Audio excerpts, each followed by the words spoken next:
قل هل يستوي الذين يعلمون والذين لا يعلمون إنما يتذكر أولو الألباب.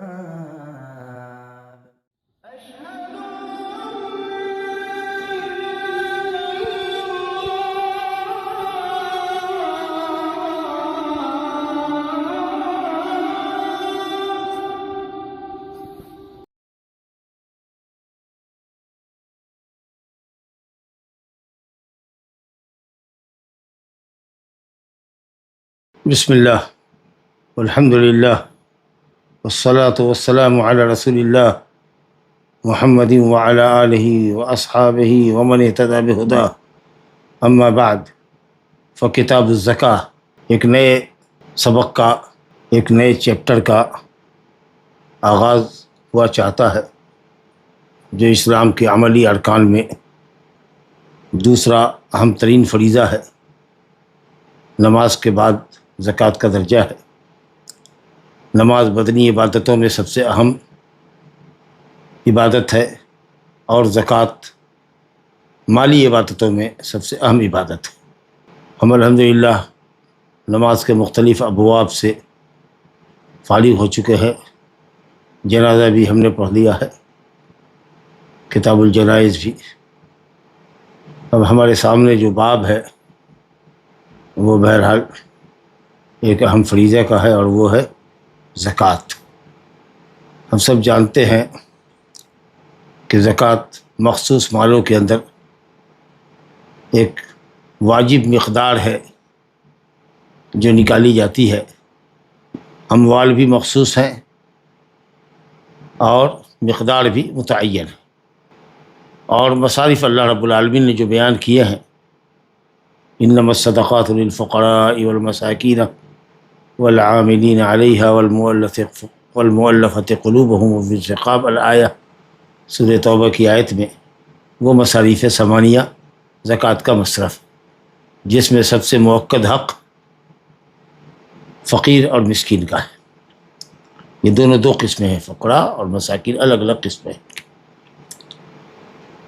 زکوٰۃ کا لغوی معنی ہوتا ہے اضافہ، بڑھوتری اور پاکیزگی۔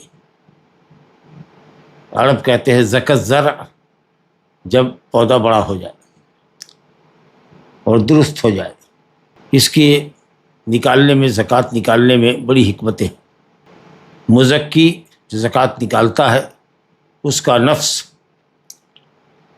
بخل سے پاک ہو جاتا ہے، اس کا مال پاک ہو جاتا ہے، اور اس کے اندر اضافہ اور بڑھوتری ہوتی ہے۔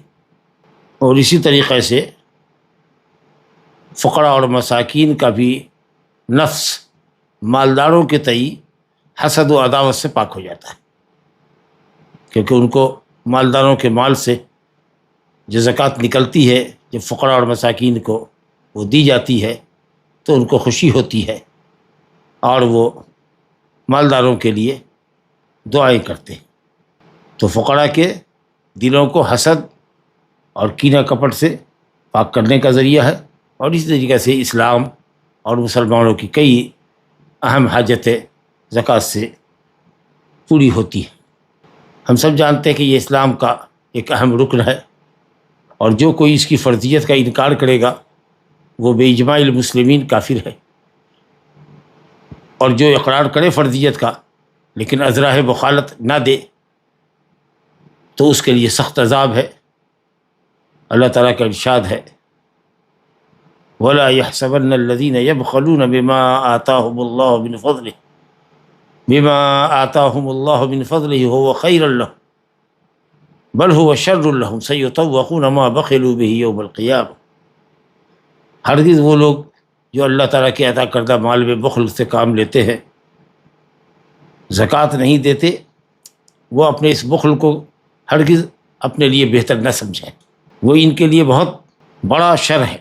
اور اللہ تعالیٰ کے مالوں میں جو وہ بخل کرتے ہیں، اس کے سبب وہ مال ان کے گلے کا قیامت کے دن طوق بنا دیا جائے گا، یعنی گنجا سانپ بنا کر ان کے گلے میں لٹکا دیا جائے گا، والعیاذ باللہ۔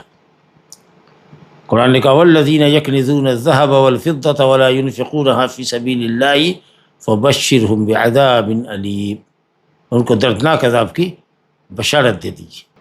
جو سونا اور چاندی خزانہ جمع کر کے رکھتے ہیں اور زکوٰۃ نہیں دیتے، ولا ينفقونها فی سبیل اللہ، اور پھر اس دردناک کی تفصیل بتائی گئی۔ بعض علماء تو کہتے ہیں کہ اگر راہ مخالط اگر نہیں دیتا ہے، فرضیت کا قائل ہے لیکن نہیں دیتا ہے تو بھی کافر ہے، لیکن راجح قول یہ کہ کافر نہیں ہے، کیونکہ مانعین زکوٰۃ کی سزاؤں کے سلسلے میں جو حدیث آئی ہے ان میں سے ایک حدیث مسلم کے اندر یہ ہے کہ مانعین زکوٰۃ کو سزا قیامت کے دن دی جائے گی۔ 50,000 سال کے لمبے دن میں جانور جن کی زکوٰۃ اس سے نہیں دی تھی وہ اس کو کھر سے رو دے گا، اور اس کا سونا اور چاندی تپا کر اس کے پیشانی کو، اس کے پیٹھ کو، اس کے پہلوؤں کو داغا جائے گا، اور گنجا سانپ بنا کر کے اس کے گردن میں لٹکا دیا جائے گا جو اس کے گل پھڑے کو چیرے گا۔ اور انہی حدیثوں میں سے ایک حدیث میں ہے کہ ثم یرا فیرا سبیلہ اما الی الجنۃ و اما الی النار، پھر اس کو اس کا راستہ دکھایا جائے گا کہ کدھر اس کو جانا ہے، جنت کی طرف یا جہنم کی طرف۔ تو ظاہر ہے کہ اگر وہ کافر ہوتا تو پھر جنت کی طرف راستہ دکھائے جانے کا کیا مطلب ہے؟ اس سے صحیح یہ ہے کہ اگر راہ مخالط نہیں دے رہا تو وہ کافر نہیں ہے، البتہ اسلامی حکومت کی ذمہ داری ہوگی کہ اس سے قہراً و جبراً زکوٰۃ وصولے گی۔ چلیے صاحب، زکوٰۃ اصلاً مکہ ہی میں فرض ہوئی تھی، لیکن اس وقت کوئی مقدار نہیں تھی، اموال کی تعین نہیں تھی، مقدار زکوٰۃ کی تحدید نہیں تھی، مطلق اپنی مرضی پہ چھوڑا گیا تھا زکوٰۃ دینے والوں کی کہ اپنے فقراء مسلمان بھائیوں کی ہمدردی میں جو کچھ تم دے سکتے ہو دو، تمہارے اوپر ہے۔ قرآن نے کہا سورہ انعام کی آیت نمبر 141 ہے، وَآتُوا حَقَّهُ يَوْمَ حَصَادِهِ، محصولات زراعیہ کی، پیداوار زراعیہ کی، پھلوں کی، باغات سے جو پھل آتے ہیں، انگور کھجور وغیرہ، اور اسی طریقے سے جو زمین سے جو پیداوار نکلتی ہے اس میں اللہ کا حق دے دو، یوم حصادہ، جس دن فصل توڑتے ہو، فصل کاٹتے ہو یا پھل توڑتے ہو اسی دن۔ اور اسی طریقے سے کئی اور مکی صورتوں میں ذکر ہے، سورہ معارج میں غالباً آیت نمبر 24 میں ہے، وفی اموالہم حق للسائل والمحروم، مومنین وہ ہیں یا کامیاب مومن وہ ہیں جن کے مالوں میں ایک مقرر حق ہے، معلوم حق ہے، للسائل والمحروم، سائل کے لیے اور محروم کے لیے، فقیر کے لیے اور مسکین کے لیے۔ اسی طرح سورہ مومنون کی آیت میں ہے، آیت نمبر 4 میں، والذین ہم للزکاۃ فاعلون، وہ لوگ جو اپنے مالوں کی زکوٰۃ ادا کرتے ہیں۔ یہ سب مکی صورت ہے۔ باقی رہا اموال کی تفصیل کہ کن مالوں میں زکوٰۃ ہوگی اور کتنے مال پہ کتنی زکوٰۃ ہوگی، یہ سب تفصیلات، حدود اور قیود، یہ سب مکے میں آئے ہیں، تفصیلات مدنی زندگی میں آئی، مکے میں مدنی زندگی میں آئی ہے تفصیلات۔ چلیے صاحب، اس باب کی یا اس کتاب کی پہلی حدیث جو حافظ ابن حجر عسقلانی رحمۃ اللہ علیہ لے کر آئے ہیں، ابن عباس رضی اللہ عنہ کی حدیث ہے، متفق علیہ حدیث ہے۔ کتاب التوحید میں بھی باب الدعاء الی شہادت اللہ الہ الا اللہ، یہ باب شیخ الاسلام مجدد الدعوہ السلفیہ شیخ محمد بن عبد الوہاب التمیمی النجدی رحمۃ اللہ علیہ کی معرکۃ الاعلیٰ کتاب ہے، اس میں باب ہے باب الدعاء الی شہادت اللہ الہ الا اللہ، توحید کی طرف دعوت دینا، اس میں یہ حدیث لے کر کے وہ بھی آئے۔ بہت سے لوگوں کو یاد ہوگی آپ میں، عن ابن عباس رضی اللہ عنہما ان النبی صلی اللہ علیہ وسلم بعث معاذا الی الیمن، معاذ رضی اللہ عنہ کو یمن بھیجا۔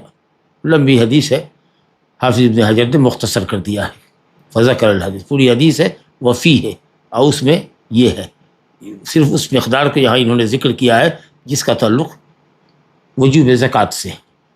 کیا ہے؟ ان اللہ قد افترض علیہم، یعنی جب وہ توحید پہ آ جائے جو اسلام کی بیس ہے، اللہ کی توحید پر آ جائے، رسول کی رسالت کیا اقرار کر لے، تو ان کو بتاؤ کہ 5 وقت کی نماز ان پر رات دن میں فرض ہے۔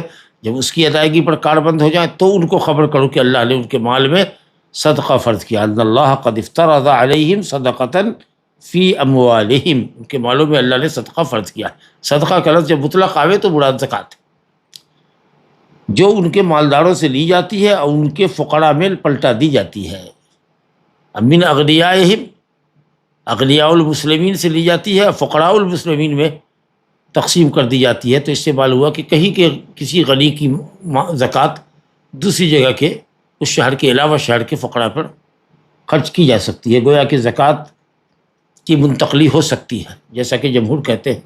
اور بعض اہل علم نے کہا من اغنیائہم اے من اغنیاء الیمن، یمن بھیجا تھا تو یمن کے مالداروں سے لی جائے اور انہی کے فقراء پہ پلٹا دی جائے. گویا مقامی فقراء اور مساکین اور حاجت مندوں کا حق ہے.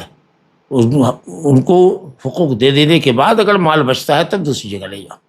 اور جمہور نے کہا کہ نہیں، اگر اس سے زیادہ حاجت کہیں اور بھیجنے کی ہے، دوسری جگہ کے فقراء زیادہ محتاج ہیں، یا اسلام کو زیادہ زکوٰۃ کے مال کی ضرورت ہے، یا مدارس میں جو یتیم غربا فقراء مساکین پڑھتے ہیں ان کو ضرورت ہے زکوٰۃ کی، تو مقامی فقراء پر ترجیح دی جا سکتی ہے بیرونی فقراء اور مساکین کو مصلحت اور حاجتوں کے پیش نظر. علی کل حال تو یہ ہے اغنیائہم وفی فقرائہم.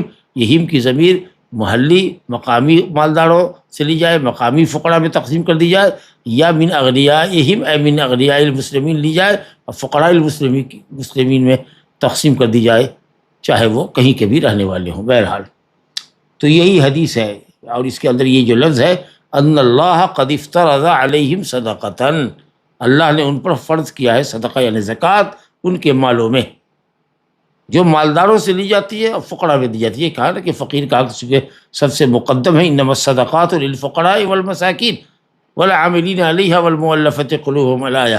پہلا جو حق ہے وہ فقیر کا ہے، اس کی حیثیت اور اہمیت کے پیش نظر مقدم کیا گیا ہے. بہرحال اس سے یہ بھی استنباط کیا گیا کہ زکوٰۃ کی رقم ایک صنف کو دی جا سکتی، اور خاص کہ جب زکوٰۃ کی رقم قلیل ہو تو ضروری نہیں کہ مصارف ثمانیہ میں 8 مصرف میں خرچ کیا جائے، کیونکہ کبھی رقم تھوڑی ہوتی ہے اور کئی مصارف میں اگر آپ خرچ کریں گے تو تقسیم کے بعد کسی کے کام کا مال نہیں رہ جائے گا، کسی کا مقصد اس سے پورا نہیں ہوگا. لیکن ہاں اگر زر کثیر ہے، مال کثیر ہے، تب پھر مختلف مصارف میں خرچ کرنا چاہیے. لا الہ. تو آپ نے دیکھا کہ ایک دم صریح لفظ ہے وَأَنَّ اللَّهَ قَدْ افترض علیہم، اللہ نے ان پر صدقہ فرض کیا ہے. بہرحال باب سے بہت سارے مسائل استنباط ہوئے. کتاب التوحید میں اگر دیکھیے گا تو ماشاءاللہ استنباط اور اجتہاد جو شیخ الاسلام صاحب کتاب نے کیا ہے زبردست استدلال ہے. بنیادی طور پر یہ ہے کہ صاحب توحید کی دعوت یہ افرض الفرائض و اوجب الواجبات ہے. تمام فریضوں میں سب سے اہم فریضہ اور تمام واجبات میں سب سے اہم واجبات ہے، کیونکہ یہ دین کی اساس ہے. اس کے بغیر تو کوئی عبادت صحیح نہیں ہو. اس کے بعد یہ ہے کہ عملی ارکان میں سب سے پہلے نماز کی دعوت دی جائے، گویا کہ بدنی عبادت میں سب سے تاکیدی عبادت نماز ہے. اس کے بعد زکوٰۃ کی دعوت دی جائے، ترتیب دعوت کے اندر ترتیب ہو اولویت کے اعتبار سے، کیونکہ یہ مالی عبادت میں زکوٰۃ سب سے اہم عبادت ہے.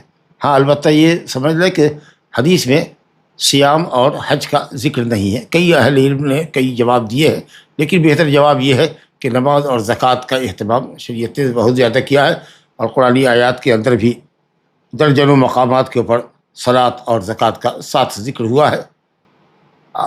کچھ لوگوں نے یہ کہا کہ راوی نے اختصار کیا، حالانکہ کسی بھی ایک سند کے اندر بھی سیام اور حج کا ذکر نہیں ہے، اس لیے یہ نہیں کہا جا سکتا کہ راوی نے مختصر کیا ہے.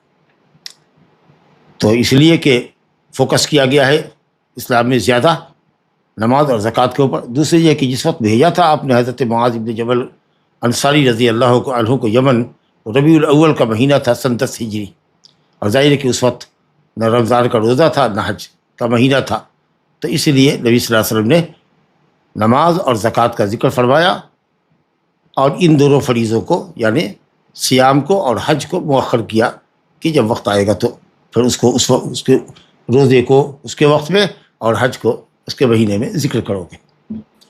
کیونکہ ویسے بھی اگر آدمی نماز کا پابند ہو جائے اور اپنی گاڑھی کمائی زکوٰۃ میں اللہ کی رضا اور خوشنودی کے لیے بطیب خاطر خوش دلی سے اگر ادا کرتا ہے تو انشاءاللہ اس کے لیے صوم اور حج کی بجاوری آسان ہے.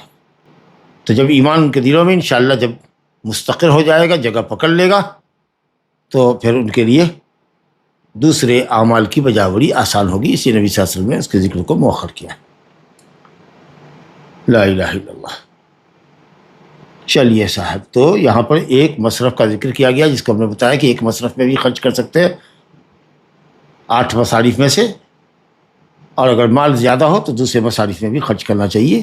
اور مصارف جو 8 ہیں ان کی تفصیلات آپ سورہ توبہ آیت نمبر 60 میں، مصارف زکوٰۃ کی تفصیلات سورہ توبہ آیت نمبر 60، انما الصدقات للفقراء والمساکین میں آپ دیکھ سکتے ہیں۔ لا الہ الا اللہ۔ زکوٰۃ کی منتقلی کے سلسلے میں راجح قول یہ ہے کہ حسب ضرورت، جہاں مصلحت راجحہ ہو، جہاں کے فقراء زیادہ حاجت مند ہو، یا آپ کا کوئی قریبی رشتہ دار ہے جو دوسرے شہر میں رہتا ہے، وہ محتاج ہے، اس کو آپ کی زکوٰۃ چاہیے، تو آپ اپنے شہر سے دوسرے شہر اپنے قرابت مندوں کو، یا جیسے کہا نا کہ کوئی طالب علم ہے جو صاحب حاجت ہے، تو اس طرح کی ضرورتوں میں آپ دے سکتے ہیں انشاءاللہ تعالیٰ۔ یہ جو جمہور کا قول ہے یہی راجح ہے انشاءاللہ تعالیٰ، اور اسی کو شیخ الاسلام ابن تیمیہ وغیرہ نے بھی راجح کیا ہے۔ آئیے صاحب، اس باب میں دوسری حدیث ہے، اس میں اونٹ اور بکریوں کی زکوٰۃ کی تفصیلات آئی ہے۔ حدیث لمبی ہے، انشاءاللہ ایک ایک دو جملے کے ساتھ چلیں گے۔ عن انس رضی اللہ عنہ ان ابا بکر الصدیق رضی اللہ عنہ كتب له هذه فریضة الصدقة التي فرضها رسول الله صلی اللہ علیہ وسلم على المسلمین والتي امر اللہ بها رسولہ۔ انس رضی اللہ عنہ کہتے ہیں کہ ابو بکر صدیق رضی اللہ عنہ خلیفۃ المسلمین، خلیفہ راشد اول نے ان کو خط لکھا اور تفصیل بتائی۔ هذه فریضة الصدقہ، یہ زکوٰۃ کی تفصیلات ہے، نصاب اور مقدار زکوٰۃ کی تفصیل ہے، جسے نبی کریم صلی اللہ علیہ وسلم نے مسلمانوں پر فرض کیا ہے، اور رسول اللہ ان کا فرض کیا ہوا ایسے ہی جیسے کہ اللہ نے فرض کیا، اور اللہ کی فرضیت تو قرآن اور حدیث میں واضح ہے زکوٰۃ کے تعلق سے۔ تو اگر قرآن میں آیت نہ بھی ہوتی اور نبی صلی اللہ علیہ وسلم کی صحیح حدیث سے فرضیت ہوتی تو وہ بھی حدیث اللہ تعالیٰ ہی کا کلام ہے، وہی غیر متلو ہے، جس کی تلاوت نہیں کی جاتی، باقی کلام تو اللہ ہی کا ہے، تو وہ فرض ہوتا چلے جائے کہ قرآنی آیات میں اور حدیث کے اندر صراحت ہے۔ ابھی حدیث ہم نے پڑھی ابن عباس رضی اللہ عنہ کی، ان اللہ قد افترض علیہم صدقۃ تؤخذ من اغنیائہم فترد فی فقرائہم، کہ اللہ نے زکوٰۃ مالداروں کے مال میں فرض کی ہے۔ کہتے ہیں کہ یہ جو تحریر لکھ رہا ہوں یہ صدقے کی تفصیلات، نصاب اور مقدار زکوٰۃ۔ نصاب اس مقدار کو کہتے ہیں جہاں تک مال آپ کا پہنچ جائے تو زکوٰۃ واجب ہوتی ہے، اس کو نصاب کہتے ہیں۔ مال متعینہ مقدار کو پہنچ جائے جس پر زکوٰۃ واجب ہوتی ہے وہ نصاب ہے، اور جو آپ نکالتے ہیں جو مقدار، وہ مقدار زکوٰۃ ہے۔ اور فرمایا کہ یہ وہ فریضہ ہے جو رسول اللہ نے مسلمانوں پر فرض کیا، اور جسے اللہ نے یا جس کا اللہ نے اپنے رسول کو حکم دیا ہے۔ اب تفصیل دیکھیے، کہتے ہیں اونٹ اور گائے کا ذکر ہے، پھر چاندی کا بھی ذکر آ گیا ہے اختصار کے ساتھ۔ کہتے ہیں فی 24 من الابل فما دونها الغنم فی کل 5 شاۃ، کہتے ہیں 24 اونٹ کے اندر یا جو اس کے نیچے ہو، 5 اونٹ سے کم میں زکوٰۃ نہیں۔ کسی کے پاس بھی اگر 5 اونٹ ہے تو اس میں زکوٰۃ 5 اونٹ سے کم میں 4 ہے تو زکوٰۃ نہیں، 5 اونٹ سے لے کر 24 اونٹ تک میں زکوٰۃ واجب ہے۔ کس قاعدے کے مطابق؟ ہر 5 اونٹ پر 1 بکری، تو 20 اونٹ کے اوپر 4 بکری لگے گی، 24 تک ہر 5 پر 1 بکری۔ اگر کسی کے پاس 10 اونٹ ہے تو 2 بکری دینی ہوگی، یہاں تک کہ اگر 20 سے لے کر 24 تک ہے، 2 عدد جس کے درمیان کوئی زکوٰۃ نہ ہو اس کو وقص کہتے ہیں، وقص، جس کی جمع اوقاص آتی ہے، واو قاف صاد، وقص، وہ فگر، وہ عدد جس پر کوئی زکوٰۃ نہیں ہے۔ تو جیسے کہ 1 سے لے کر کے 5 تک میں جب 5 ہو جائے تو 1 بکری، 6 7 8 9 تک میں کوئی بکری نہیں، 1 ہی بکری ہے، 10 جب پڑ جائے گا تب پھر 2 بکری آئے گی۔ اس کا مطلب ہے کہ 5 سے لے کر کے 10 تک کے درمیان کا جو عدد ہے 6 7 8 9، اس پر کوئی زکوٰۃ نہیں۔ چلیے صاحب، خیر سے کسی صاحب ابل کے پاس اونٹ ہو گیا 25، 24 تک تو 4 ہی بکری تھی، 25 اگر ہو گیا تو کہتے ہیں فَإِذَا بَلَغَتْ 25 إِلَىٰ 35 25 سے لے کر 35 تک، گویا 25 سے لے کر کے 35 تک کے بیچ کے عدد میں کوئی زکوٰۃ نہیں، جس کو وقص کہتے ہیں۔ جب 35 تک ہو گیا، 25 سے لے کر 35 تک، 25 ہو گیا تو بھی، اور 30 ہو گیا تو بھی، اور 34 ہو گیا تو بھی، یہاں تک کہ 35 اگر ہو جاتا ہے تو 35 تک میں 1 ہی ہے۔ یہ جو 10 عدد ہے بیچ کا، اس میں کہا بنت مخاض انسا، ایک مؤنث اونٹنی جو 1 سال کی، اور جس کو جلنے والی جو اس اونٹنی ہے، یعنی اس کی ماں کہہ لیجیے اصطلاحی طور پر، وہ اب حاملہ ہو گئی ہے، مخاض کہتے ہیں حامل کو۔ تو جس اونٹنی نے جنا ہے بچہ، وہ اب حاملہ ہو گئی. تو جب بچہ 1 سال کا اونٹنی کا ہو جاتا ہے تو اونٹنی حاملہ ہو جاتی ہے. تو گویا کہ بنت مخاض حاملہ اونٹنی کی بچی، یعنی اونٹنی 1 سال کی. مؤنث کی اس میں بڑی اہمیت ہے. چنانچہ اگر بنت مخاض نہیں ہے تو 2 سال کا بچہ ہوتا ہے جس کو کہتے ہیں ابن لبون.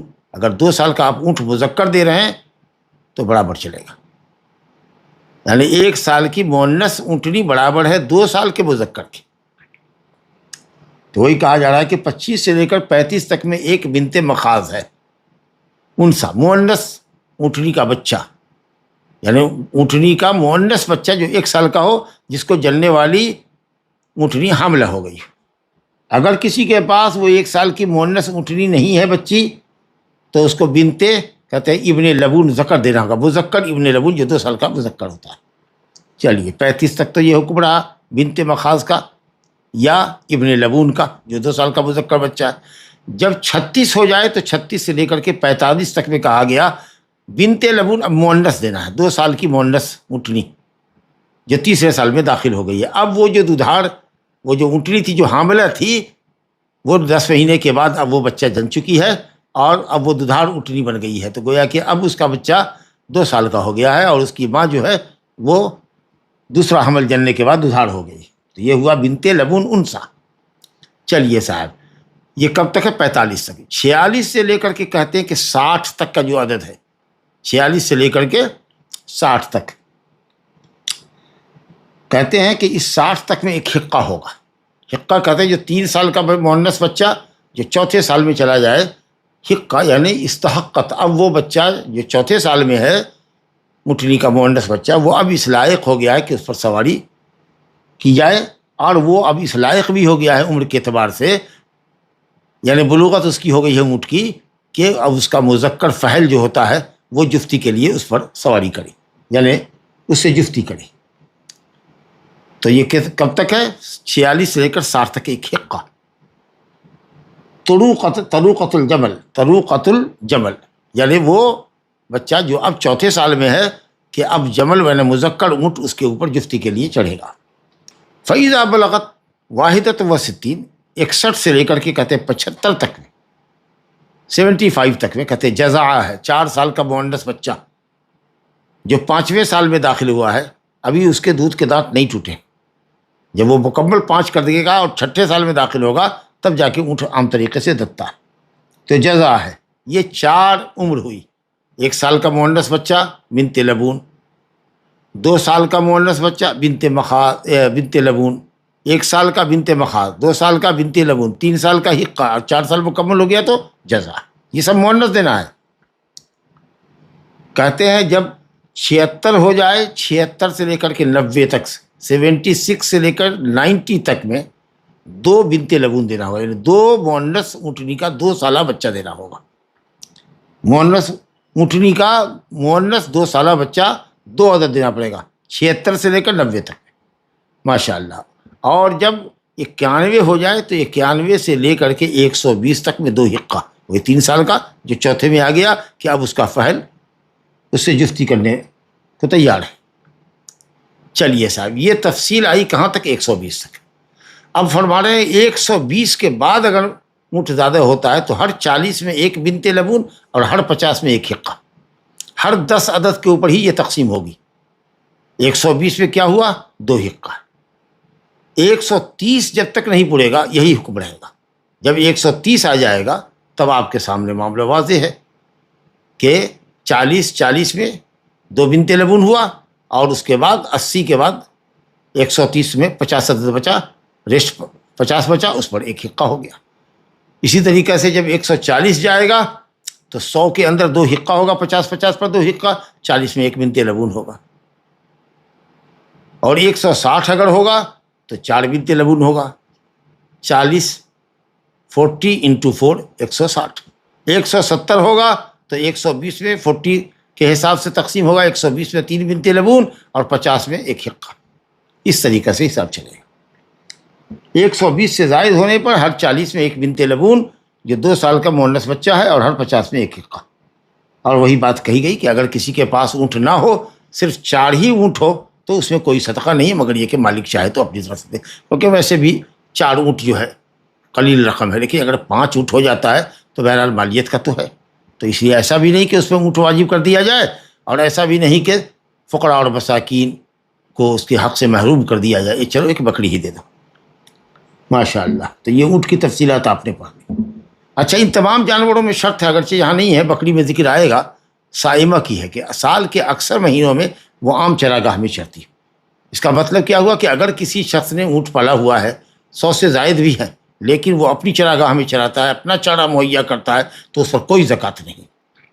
اگر وہ در و نسل کے لیے رکھا ہوا ہے، دودھ دوہتا ہے، اس کا بیوپار کرتا ہے جی، تو اس طریقے سے افزائش نسل کے لیے رکھا ہوا ہے. تو جو تجارت کرے گا دودھ وغیرہ کی یا بیچے گا اگر بیچ بیچ میں، تو پھر وہ اس کے اوپر جو پیسے آئیں گے اس کے پاس کیش ہوگا، اس کیش کے اوپر سال گزرے گا تو زکوٰۃ واجب ہوگی. اور اگر اس نے تجارت کے لیے رکھا ہے تو پھر وہ مال تجارتی مال ہوگا. تو اگر 4 بھی اونٹ ہے اس کے پاس تو 4 اونٹ کی قیمت لگا کر کے جو قیمت ہوگی، اگر وہ نصاب زکوٰۃ کے چاندی کے نصاب کو 600 گرام 595 گرام کو پہنچ جاتی ہے تو اس پہ زکوٰۃ 2.5% ہو جائے گی، وہ مال تجارت میں چلا جائے گا. لیکن اونٹ کے اندر جو زکوٰۃ ہے وہ اس کے لیے شرط یہ ہے کہ وہ 5 اونٹ سے کم نہ ہو. دوسرا یہ ہے کہ سال کے اکثر دنوں میں کم سے کم 7 مہینہ وہ عام چراگاہ میں چرتا ہو. کچھ مہینے اگر اپنی چراگاہ سے چراتا ہو یا چارہ خود مہیا کرتا ہو تو کوئی حرج نہیں، لیکن اگر سال بھر وہ چارہ خود مہیا کرتا ہے تو پھر اس سے بڑا زکوٰۃ نہیں ہے، الا یہ کہ وہ تجارت کے لیے. دیکھیے یہ لفظ صائمہ کے تعلق سے میں نے گفتگو کی، وہی ذکر یہاں آ رہا ہے. وفی صدقۃ الغنم، کہتے ہیں کہ بکری کی زکوٰۃ میں فی صائمتھا، جبکہ وہ بکری صائمہ ہو، یعنی سال کے اکثر دنوں میں چراگاہ میں عام چراگاہ میں چرتی ہو، اسی کو صائمہ کہتے ہیں.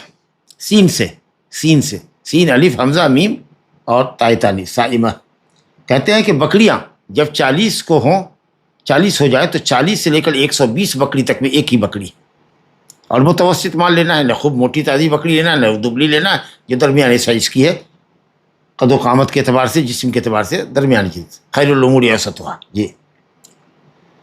تو 120 تک میں ایک ہی بکری ہے، گویا کہ 39 تک میں کوئی زکوٰۃ نہیں.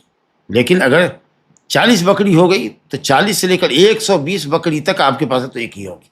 جیسے ہی 120 سے ایک بڑھے گی تو 200 تک میں 2 بکری لگ جائے گی. 121 ہے تو 2 بکری، اور 199 200 ہے تو بھی 2 بکری. اور 200 سے زائد اگر ایک بکری ہوئی تو 3 بکری لگے گی. 201 پر بھی 3 بکری اور 300 پر بھی 3 بکری. یہ پورا جو فگر ہے 99 جو بکریوں کی تعداد ہے، 99 عدد، اس پر کوئی زکوٰۃ نہیں. اسی کو اوقاس کہتے ہیں. ماشاء اللہ دین کتنا آسان ہے. دیکھیے جب 300 سے زائد ہو جائے تو ہر 100 پر ایک بکری ہو، یہ قاعدہ چلے گا. اب 301 پر بھی 3 ہی بکری جی، اور 350 پر بھی 3 ہی بکری، 399 تک پر بھی 3 ہی بکری. جب 400 ہو جائے گی تو 4 بکری. 400 کے بعد جب تک کہ 100 کا فگر نہیں پورا ہوگا، 500 نہیں ہوگی، 5 بکری نہیں ہوگی، 4 ہی بکری چلے گی. 499 تک سمجھ گئے ہوں گے انشاءاللہ. وہی کہتے ہیں بکری اگر سال کے اکثر دنوں میں عام چراگاہ میں چرتی ہو تو 40 اگر ہو گئی ہے تو 120 تک میں ایک بکری، 120 سے زائد ہو تو 200 تک میں 2 بکری، جب 200 سے زائد ہو ایک بکری بھی تو 300 تک میں 3 بکری، اور جب 300 سے زائد ہو تو ہر 100 پر ایک بکری.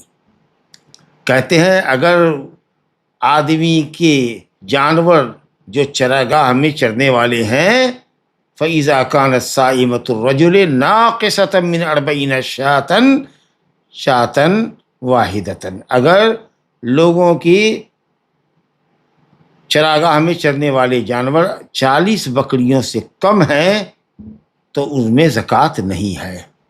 یعنی 39 بکری ہے آپ کے پاس تو کوئی زکوٰۃ نہیں ہے، الا ان یشاء ربھا، مگر یہ کہ بکری والا جو نفلی صدقہ کرے تو اور بات. چلیے سر، اس کے بعد ایک جملہ دیکھیے، ولا یجمع بین متفرق ولا یفرق بین مجتمع خشیۃ الصدقہ. متفرق بکریوں کو یکجا نہ کیا جائے، متفرق بکریوں کو یکجا نہیں کیا جائے. اب میری بکری ہے 40 مثال کے طور پر، میرے بیٹے کی بکری 40 ہے، وہ اس پر اس کی ملکیت ہے، میری بکری ہے 40. اب جب محصل کے آنے کا وقت ہوا زکوٰۃ لینے والے کا، تو کہا بیٹا ایسا ہے کہ مال ہم لوگ ملا لیں، ایک ساتھ کر لیں، کیونکہ ہم جانتے ہیں کہ 40 سے لے کر 120 تک میں ایک ہی بکری ہے. تو دونوں باپ بیٹے نے مال اپنا ملا لیا، بکریاں ملا لی تاکہ ایک ہی بکری زکوٰۃ میں لگے گی. سبحان اللہ.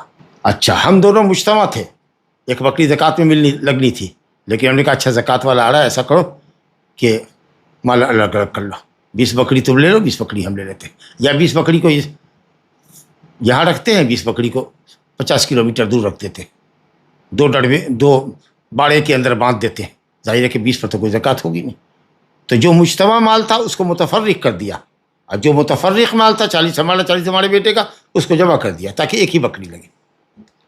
لا الہ الا اللہ۔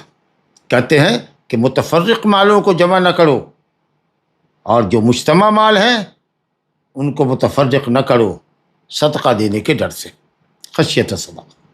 اس کے بعد کہا وما کان من خلیطین، 2 آدمی ہیں جن کے مال مخلوط ہے، ہم لوگ شیئر دار ہیں، دونوں مل کر کے تجارت کر رہے ہیں، 20 بکری ہماری، 20 بکری آپ کی، 40 بکری ایک ساتھ چرتی ہے، ایک ساتھ گھاٹ پر پانی پیتی ہے، ایک باڑے میں باندھی جاتی ہے، ایک چرواہ اس کو چراتا ہے۔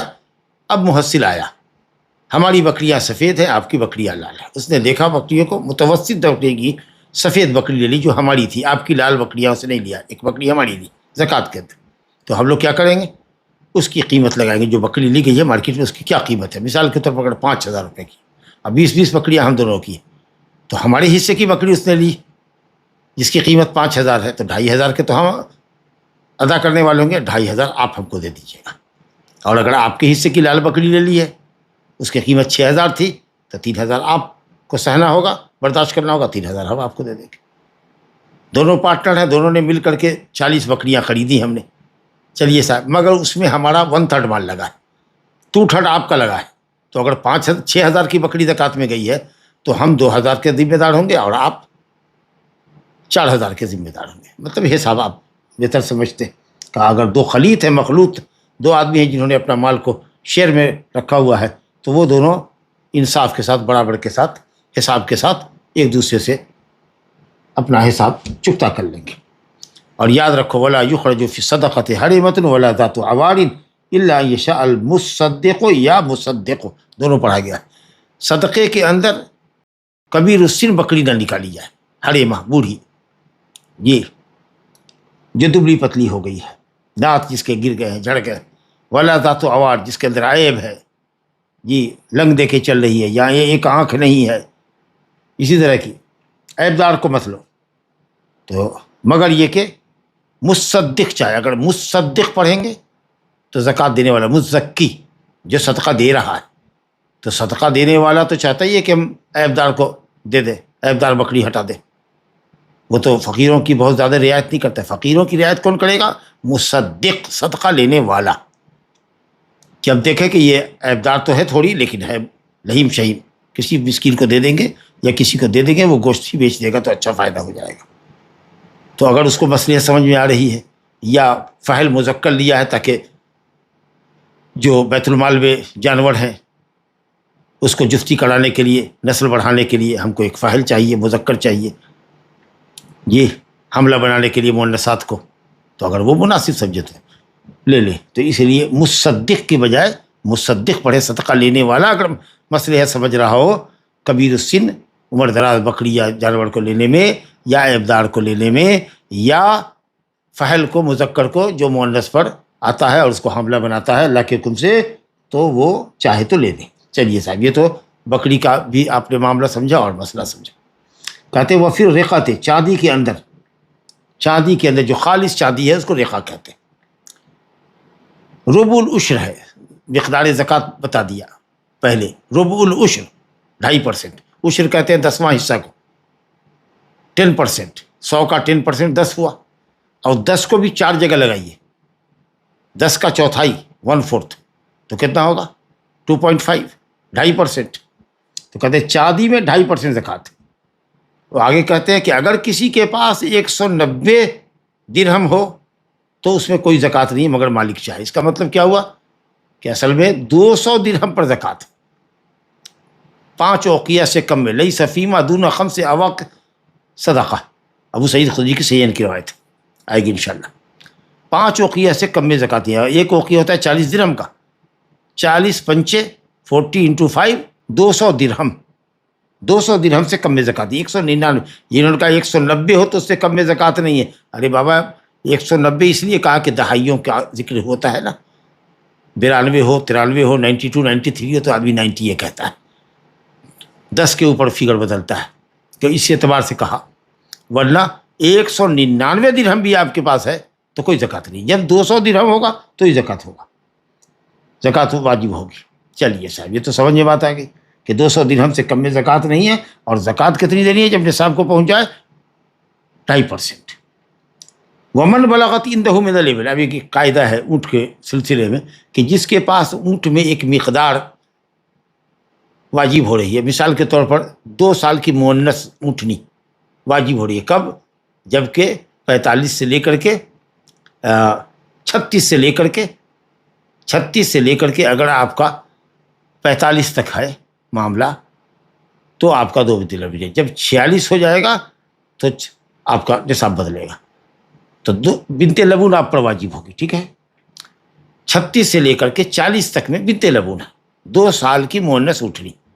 اب اگر کسی کے پاس 3 سال کی مؤنث اونٹنی ہے، 2 سال کی نہیں ہے، تو ظاہر ہے کہ ہم بڑا مال زکوٰۃ میں دے رہے ہیں، صدقہ میں دے رہے ہیں، تو جب ہم بڑا مال دیں گے تو قاعدہ یہ بتا دیا گیا کہ صاحب محصل اب آپ کو 2 بکری لوٹائے گا یا 20 درہم لوٹائے گا، یہ قاعدہ ہے۔ اگر آپ ہی کے مال میں حقہ واجب ہو رہا تھا 3 سال کی اونٹنی اور آپ دے رہے ہیں بنت لبون 2 سال کی، آپ کے مال میں بنت لبون واجب تھا، آپ دے رہے ہیں بنت مخاض 1 سال کی مؤنث اونٹنی، 1 سال کا فرق مؤنث میں آپ کا ہے، آپ کی طرف سے دینے میں یا ان کی طرف سے لینے میں ہے، تو جو کم دے گا وہ محصل کو 2 بکری دے گا 1 سال کی عمر کے کم دینے کی وجہ سے، یا پھر اگر 2 بکری اس کے پاس نہیں تو 20 درہم دے، اور اگر محصل نے بڑا جانور لیا ہے چھوٹا جانور نہیں ہے تو وہ محصل واپس کرے گا اس کو، تو یہ ایک قاعدہ ہے۔ لیکن اگر مذکر دے رہا ہے 1 سال کا بڑا بچہ تو کوئی فرق اس کو واپس نہیں کیا جائے گا، یہ فرق ہوگا مؤنث ہی میں، اس لیے کہ اونٹنی کا مؤنث جو ہے وہ اونٹ کا مؤنث جو ہے وہ مذکر کے مقابلے میں، ناقہ جو ہے وہ بعیر کے مقابلے میں، جمل کے مقابلے میں اہم ہے۔ تو وہی کہہ رہے ہیں کہ اگر کسی کے پاس صدقہ بھی مثال کے طور پر جزع ہے، یہ جو 75 تک جا کے ہوتا ہے، 61 سے لے کر 75 تک میں جزع ہوتا ہے، لیکن آپ کے پاس جزع نہیں، حقہ 1 سال کم عمر کا بچہ مؤنث ہے، تو آپ سے حقہ ہم لے لیں گے، محصل لے لے گا 1 سال 3 سال کی بکری اونٹنی، لیکن آپ کو 2 بکری بھی دینی ہوگی، یا اگر آسان ہے تو، اور نہیں تو 20 درہم دے دیجیے۔ لیکن اگر کسی کے پاس زکوٰۃ پہ واجب ہوتی ہے، کسی پر زکوٰۃ واجب ہوتی ہے حقہ، لیکن آپ کے پاس حقہ نہیں ہے، آپ ہی دے رہے ہیں اس کو جزا، 1 سال کا بڑی اونٹی 1 سال کی بڑی دے رہے، 4 سال کی دے رہے، 3 سال کے بدلے میں، تو محصل آپ سے لے لے گا جزا، وَيُؤْتِيهِ الْمُصَدِّقُ عِشْرًا، تو آپ سے جزا لے لے گا اور آپ کو حقہ کے بدلے میں جو 1 سال کا فرق ہے وہ آپ کو 20 درہم دے۔ بہرحال اگر آپ چھوٹی عمر کا دیتے ہیں تو 2 بکری دے دیجیے یا 20 درہم چاندی، اور اگر وہ آپ سے بڑا جانور لیتے ہیں کیونکہ چھوٹا آپ کے پاس مہیا نہیں ہے تو محصل آپ کو لوٹا دے گا۔ لا الہ الا اللہ۔ چلیے یہ ایک قاعدہ ہو گیا، ماشاءاللہ حدیث کی پوری تفصیل آپ کے سامنے رکھ دی گئی ہے، مزید کچھ اب کہنے کی ضرورت نہیں ہے۔ لا الہ الا اللہ۔ اب وہ درہم اور دینار کا ذکر آئے گا تو وہاں پر اس کی مقدار آپ کو بتائی جائے گی کہ اس وقت گرام کی شکل میں کیا زکوٰۃ ہے اس وقت۔ چلیے ایک بکری گائے کا بھی ذکر سن ہی لیں۔ معاذ بن جبل رضی اللہ عنہ سے حدیث ہے، ان النبی صلی اللہ علیہ وسلم بعثہ الی الیمن فامرہ ان یأخذ من کل 30 بقرة تبیعا او تبیعة ومن کل 40 مسنة ومن کل حالم دینارا او عدلہ معافرا، رواہ الخمسہ واللفظ لأحمد وحسنہ الترمذی واشار الى اختلاف فی وصلہ وصححہ ابن حبان والحاکم۔ معاذ بن جبل رضی اللہ عنہ سے روایت ہے، نبی صلی اللہ علیہ وسلم نے ان کو یمن بھیجا، ٹھیک ہے، مولوی بنا کے بھیجا، دائی بنا کر کے بھیجا، محصل بنا کے بھیجا۔ فامرہ ان یاخذ، آپ نے ان کو حکم دیا کہ ہر 30 گائے میں ایک طبیع یا طبیعہ، 1 سال کا بچڑا یا مؤنث، 1 سال کی گائے کے مؤنث جو ماں کے ساتھ ساتھ چلتا ہے، پیچھے پیچھے لگتا ہے، 1 سال کا بچہ، تو طبیع دو یا طبیعہ دو، مذکر دو کہ مؤنث۔ اس کا مطلب ہوا کہ گائے میں مذکر مؤنث میں فرق نہیں ہے، کیونکہ عام طریقہ سے بچڑا اگر ہو جاتا ہے بڑا تو گائے سے زیادہ قیمت میں بکتا ہے وہ، تو اس لیے دونوں کو برابر رکھا گیا۔ لیکن جانوروں میں جو مؤنث ہے اس میں اونٹنی کی مؤنث وہ زیادہ ویلیبل ہے مذکر کے مقابلے میں، جیسا کہ آپ نے سمجھا۔ 1 سال کی بنت مخاض ہے مؤنث، 2 سال کا بنت لبن مذکر برابر ہے اس کے اونٹنی میں، لیکن یہاں گائے میں طبی ہو یا طبیعہ، وہ بچڑا ہو یا گائے کا بچہ گائے ہو جو 1 سال کا ہے، دوسرے سال میں چل رہا ہے، دماغ کے پیچھے پیچھے دوڑ رہا ہے، بھاگ رہا ہے، ہر 30 میں 1 طبی یا طبیعہ، اور ہر 40 میں 1 مسنہ۔ اس کا مطلب یہ ہوا کہ اگر کوئی کہے آپ سے 50 میں کیا ہے، 50 میں کیا ہے، 60 میں کیا ہے، تو کچھ نہیں ہوگا، بس وہی مسنہ لگے گا۔ 30 اور 40 کے درمیان میں کچھ نہیں، یہاں 40 اگر ہو گیا تو 40 پر 1 مسنہ لگے گا، 2 سال کا بچہ گائے بیل کا جو 30 سال میں داخل ہو چکا ہے۔ یہاں تک کہ 70 جب جائے گا تب جا کے 30 اور 40، 80 جائے گا تو 40 جی، اس طریقے سے وہ اب 10 کے اوپر بڑھتا رہے گا، لیکن 40 کے بعد 50 تک میں کچھ معاملہ نہیں ہے، 60 میں معاملہ ہو جائے گا، 30 اور 30، 60 میں معاملہ ہو جائے گا، 30 اور 30، 2 طبی ہو جائے گا یا 2 طبیعہ ہو جائے گا، 70 میں 30 اور 40، 30 پر 1 طبی، 40 پر 1 مسنہ، لیکن 50 پہ کچھ نہیں لگے گا یہاں تک کہ 60 ہوگا تو 30 پر کے حساب سے مال تقسیم ہو جائے گا۔ تو یہی فارمولہ دیا گیا کہ ہر 30 پر 1 طبی اور ہر 40 پر 1 مسنہ، اور کہا گیا من کل حال من دینار، اور مشرک جو ذمی ہے اسلامی حکومت میں رہتا ہے اس سے تو ظاہر ہے کہ زکوٰۃ نہیں لی جائے گی، وہ تو مشرک ہے، یہودی ہے، نصرانی ہے، کافر ہے، تو اس کے اوپر جزیہ لگے گا، بالغ ہے تو 1 دینار۔ یہ حاکم وقت اس کو مصلحت کے مطابق گھٹا بڑھا سکتا ہے، یہ کتاب الجہاد میں مسئلہ ہے۔ یا اگر 1 دینار نہیں دے سکتا ہے تو عدل ہو، اس کے برابر اس کی قیمت اور اس کے ویلو کے برابر معافرہ یمنی کپڑا جو ایک قبیلہ بنا کرتا تھا تو اس کے برابر کپڑا دے دے۔ یہ حدیث 5 نے روایت کی، سنن 4، ابو داؤد، ترمذی، نسائی، ابن ماجہ نے اور احمد نے، کہتے ہیں لفظ احمد کا ہے، اور امام ترمذی نے اس حدیث کو حسن کہا، اور انہوں نے اشارہ کیا ہے کہ اختلاف ہے علماء کے درمیان، محدثین کے درمیان، اس حدیث کے موصول ہونے میں اور موقوف ہونے میں، کہ حدیث متصل ہے کہ نہیں ہے، کہ مرسل ہے، حدیث متصل ہے کہ نہیں ہے۔ کہتے ہیں ابن حبان نے اس کو صحیح کہا ہے اور حاکم نے صحیح کہا ہے۔ تو کچھ علماء نے کہا ہے کہ صاحب یہ روایت مرسل ہے۔ مسروق نے روایت کیا ہے کہ نبی صلی اللہ علیہ وسلم نے، یہ حدیث آئی ہے ہمارے سامنے جو مرفوع روایت ہے، اس کے اندر یہ ہے کہ سفیان ثوری نے روایت کیا اعمش سے، اعمش نے روایت کیا ابو وائل سے، ابو وائل نے کہا مسروق سے کہ نبی صلی اللہ علیہ وسلم نے معاذ کو یمن بھیجا، اور کچھ لوگوں نے یہ کہا کہ صاحب یہ مرسل ہے۔ اعمش نے سیدھے روایت کیا کہ نبی صلی اللہ علیہ وسلم نے معاذ کو یمن بھیجا، تو ظاہر ہے کہ اعمش نے تو دیکھا نہیں ہے حضرت معاذ کو، تو اس لیے یہ روایت مرسل ہو جائے گی۔ لیکن جب اعمش ابو وائل مسروق بن اجدہ سے روایت کریں گے تو پھر روایت متصل ہو جائے گی۔ چلیے، دونوں طرح کی روایتیں، اور اہل علم کی جماعت نے متصل روایت کو ترجیح دیا ہے، کیونکہ بہرحال سفیان اور شعبہ، سفیان کی سند سے جو روایت آئی ہے وہ متصل آئی ہے، شعبہ کی سند سے جو روایت آئی ہے ابن ابی شیبہ وغیرہ میں، اس میں ہے شعبہ اعمش سے روایت کرتے ہیں کہ نبی صلی اللہ علیہ وسلم نے حضرت معاذ کو یمن بھیجا، تو یہ روایت مرسل ہو جائے گی، تو متصل روایت کو ترجیح دی گئی ہے۔ بہرحال مسروق بن اجدہ کا سماع معاذ سے ہے کہ نہیں ہے، اب یہ بات رہتی ہے، اس پہ بھی لوگوں نے کلام کیا، لیکن ہے، کیونکہ مسروق جو تھے وہ ثقہ آدمی تھے، اب بڑے تابعی تھے، اور کہتے ہیں کہ نبی صلی اللہ علیہ وسلم کی ہجرت کے سال وہ پیدا ہو چکے تھے، اور یمن میں جب معاذ بن جبل انصاری رضی اللہ عنہ گئے ہیں تو وہ 10 سال کے ہو چکے تھے، اور حضرت معاذ رکے ہیں کب تک؟ حضرت ابو بکر صدیق کی خلافت پہ آئے، تو اسی لیے سماع ثابت انشاءاللہ۔ چلیے صاحب، تو مسنہ تو آپ سمجھ لیا کہ جس کے 2 سال پورے ہو جائے، 30 سال میں گائے اور بچڑا چلا جائے تو وہ دت جاتا ہے، دودھ کے دانت ٹوٹ جاتے۔ ہر بالغ سے 1 دینار، یہ جو دینار آیا، اب اس کا وزن اب یہاں مجھے بتانا پڑے گا کہ دینار کہتے ہیں عام طریقہ سے 4.25، 4.25 گرام، 4.25 گرام، تو اس کو 20 دینار پر زکوٰۃ ہے، اس کا مطلب ہے کہ 85 گرام، یہی جمہور کا قول ہے۔ سماحت الشیخ ابن باز رحمۃ اللہ علیہ نے 90 گرام کا ہے، کچھ علماء نے اور بھی سے زیادہ کہا ہے، 105 گرام تک پہنچایا.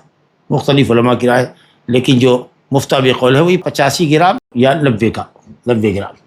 اور جب اس کا ذکر آ گیا تو درہم وہ کہتے ہیں کہ صاحب وہ 3.975 ہے. 3.975 جی. جب 3.975 کو آپ 200 سے ضرب دیں گے، ایک درہم کی یہ مقدار ہے 4.25 گرام. اس کو جب آپ 200 درہم سے ضرب دیں گے تو 595 گرام ہو جائے گا. وہی 595 گرام چاندی اور 85 گرام سونا یا 90 گرام، جیسا کہ سماعت الشیخ کا فتویٰ ہے. چلیے صاحب، تو ہر بالغ سے 1 دینار لیا جائے گا جزیہ میں، اور یا اس کے بدلے میں معافری کپڑا جو یمن میں بنا جاتا ہے. کہتے ہیں یمن میں ایک قبیلہ ہمدان کا تھا، وہ اس کو تیار کرتا تھا. معلوم ہوا اس حدیث سے کہ زکوٰۃ گائے میں واجب ہے. کب؟ جب کہ وہ 30 گائے ہو جائے. اس سے کم ہے تو زکوٰۃ نہیں. تبھی دیجیے، مذکر بچہ دیجیے 1 سال کا، یا مؤنث دیجیے، آپ کو اختیار ہے. جب 40 ہو جائے تو پھر مسن نہیں دینا ہوگا، دیتا ہوا دینا ہوگا. چاہے جانور مذکر دیجیے، بیل دیجیے یا گائے دیجیے. لا الہ الا اللہ. 50 پہ کچھ نہیں لگے گا، وہی ایک مسن نہیں لگے گا. جب 60 پہنچ جائے گا تو بتا دیجیے نا، 30 کے حساب سے 2 تبی دینا ہوگا. 70 ہوگا تو 1 تبی اور 1 مسنہ، 30 اور 40 اس طریقے سے. 80 ہو جائے گا تو 40 پر مسنہ، 40 پر مسنہ، 2 مسنہ دینا پڑے گا. لیکن 30 سے اگر کم ہے گائے جو سال بھر چراگاہ میں نہیں چرتی یا سال کے اکثر دنوں میں، جیسا کہ سائمہ کی تفصیل میں آپ پڑھ چکے ہیں، تو اس کے اوپر کوئی زکوٰۃ واجب نہیں ہے. بہرحال اہل علم نے اس نصاب کو بالاتفاق قبول کیا ہے. زکوٰۃ البقر کے سلسلے میں، گائے کی زکوٰۃ کے سلسلے میں یہ حدیث بنیادی حدیث ہے. لا الہ الا اللہ. اور ذمی جو ہمارے اسلامی ملک میں رہتا اگر ہے تو اس سے زکوٰۃ کا مطالبہ نہیں ہے. اس سے سال میں 1 مرتبہ 1 دینار یا اس کے برابر کی نقد کے برابر کوئی کپڑا یا کوئی سامان اس سے لیا جائے گا.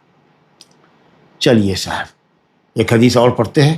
عن عمرو بن شعیب عن ابیہ عن جدہ قال قال رسول اللہ صلی اللہ علیہ وسلم تؤخذ صدقات المسلمین علی میاہہم رواہ احمد ولابی داؤد ولا تؤخذ صدقاتهم الا فی دورہم. دار کی جگہ عمرو بن شعیب اپنے باپ سے یعنی شعیب سے، اور شعیب اپنے دادا سے. اپنے باپ سے تو کرتے ہی، اپنے دادا سے بھی روایت کرتے. گویا کہ شعیب بن محمد بن عبداللہ بن عمر، گویا کہ عبداللہ بن عمر سے روایت ہے، صحابی ہو گئے. اور انہوں نے کہا کہ رسول اللہ نے فرمایا. چلیے سر، تو حسن کے قبیل سے ہے عمر بن شعیب کی روایت. عمر اپنے باپ شعیب سے، اور شعیب اپنے دادا صحابی سے روایت کرتے ہیں، عبداللہ بن عمر بن عاص سے. روایت حسن درجے کی ہوتی ہے ان کی. تو رسول اللہ نے فرمایا کہ مسلمانوں کے صدقات لیے جائیں ان کے پانی کے گھاٹ پر، یعنی جہاں جانوروں کو پانی پلانے کے لیے لاتے ہیں وہاں لیا کرو، تاکہ اونٹ والے سب سارے اپنے اونٹوں کو پانی پلانے کے لیے لے کر کے آتے ہیں. تو یہ اونٹ کے بارے میں ہوا. اور ظاہر ہے کہ آدمی اپنے اونٹوں کو پانی کہاں پلاتا ہے؟ جہاں وہ اونٹ کو باندھتا ہے اسی کے ارد گرد میں پلاتا ہے. گویا دور مت بلاؤ اس کو، اونٹ والوں کو دور مت بلاؤ کہ وہ اپنے اونٹ کی زکوٰۃ لے کر کے تمہارے پاس جائے. 100 کلومیٹر دور محصل بیٹھا ہوا ہے زکوٰۃ لینے والا، یا کہتا ہے بیت المال میں لا کر کے دو، تفصیلات لے کر کے آؤ. نہیں، آپ کو جانا، محصل جائے گا وہاں پانی کے گھاٹ پر یا جہاں وہ جانور باندھا جاتا ہے وہاں جائیے. اور ابو داؤد میں، یہ تو احمد کی روایت ہوئی، اور ابو داؤد میں روایت ہے کہ لوگوں کے صدقات نہ لیے جائیں، یعنی محصلوں کو یہ تعلیم ہے کہ لوگوں کے صدقات نہ وصولے جائیں الا فی دورہم، مگر ان کے مکانات پر جا کر، دور دار کی جگہ، یعنی جہاں زکوٰۃ دینے والا مزکی جہاں ہے اور اس کا مال جہاں ہے وہاں محصل کو پہنچنا ہے، نہ کہ مال والے کو اپنے ہیڈ کوارٹر بلانا ہے، اپنے سینٹر پہ بلانا. چلیے الحمدللہ. حدیث کی سند حسن ہے. کہتے ہیں کہ عبداللہ بن مبارک نے اسامہ ابن زید سے روایت کیا. یہ اسامہ بن زید لیسی ہیں، وہ اسامہ بن زید صحابی نہیں. اور انہوں نے اسامہ بن زید نے عمر بن شعیب سے روایت کیا ہے، اور عمر بن شعیب نے اپنے باپ شعیب سے، اور شعیب نے اپنے دادا عبداللہ بن عمر بن عاص سے. تو اسامہ بن زید لیسی جو ہے اس میں کلام ہے، لیکن بہرحال حدیث حسن درجے کی ہے. اور ابو داؤد میں اور احمد میں روایت آئی ہے. ابن اسحاق نے عمر بن شعیب سے روایت کیا ہے، لمبی حدیث ہے. اس میں بھی یہ کہ وَلَا تُؤْخَذُ صَدَقَاتُهُمْ إِلَّا فِي دِيَارِهِمْ. تو انشاءاللہ کل ملا کر کے حدیث انشاءاللہ تعالی ٹھیک ہے. اور یہ محمد بن اسحاق جو ہے انہوں نے امام احمد کی سند میں حدثنا کی صراحت کر دی. تو اس لیے وہ مدلس کا ان کے ذریعے روایت کرنا جو باعث ذوف ہوتا ہے وہ بات بھی نہیں. تو اس لیے کل ملا کر کے روایت حسن درجے کی. بہرحال یہ علی میاہہم، یہ تو مواشی کے لیے ہوا کہ گھاٹ پر لو، تو جہاں پر گھاٹ پر پیے گا جانور تو یہ جانوروں کے تعلق سے ہوا. اور دوسری جو حدیث ہے فی دورہم، یہ عام صدقات کے لیے ہوا. تو جانوروں کی زکوٰۃ ہو یا عام دوسرے مالوں کی جس سے زکوٰۃ واجب ہوتی ہے، وہ سب وہیں جا کر کے جہاں مال ہے اور جہاں مزکی ہے زکوٰۃ دینے والا، وہاں جا کر کے لینا چاہیے. بیت المال میں بلانا نہیں چاہیے، یا دور دراز کہیں بیٹھا ہوا ہے محصل کسی علاقے میں اور دوسری بستی والوں کو کہے کہ یہاں اپنی زکوٰۃ لے کر کے آؤ. یہ ایک دلیل ہے ان لوگوں کی بھی جو کہتے ہیں کہ زکوٰۃ کو ایک شہر سے مصلحتاً دوسرے شہر منتقل کیا جا سکتا ہے. اور گھوڑے میں اور غلام میں زکوٰۃ ہے کہ نہیں؟ تو کہا کہ گھوڑے میں اور غلام میں اس صنف میں گھوڑے کی زکوٰۃ گھوڑے سے، غلام کی زکوٰۃ غلام سے. ایسا نہیں. عام طریقے سے یہ سب لوگوں کے اپنی استعمال کی چیزیں ہوتی ہیں، ان میں زکوٰۃ نہیں ہے. الا یہ کہ اگر کسی کے پاس 1000 گھوڑے ہے، 500 غلام ہے جس کی وہ تجارت کرتا ہے، تو وہ اموال تجارت میں ہے. اب وہ تجارت کے اعتبار سے جتنے غلام کی جو قیمت ہوگی اس کو کیلکولیٹ کریں گے. جتنے گھوڑے ہیں جس کی جو قیمت ہے بازار کا ریٹ، سال میں ہونے کے بعد اگر وہ کئی کروڑ کے ہے تو اس کے حساب سے زکوٰۃ 2.5% لگ جائے گی اس کو.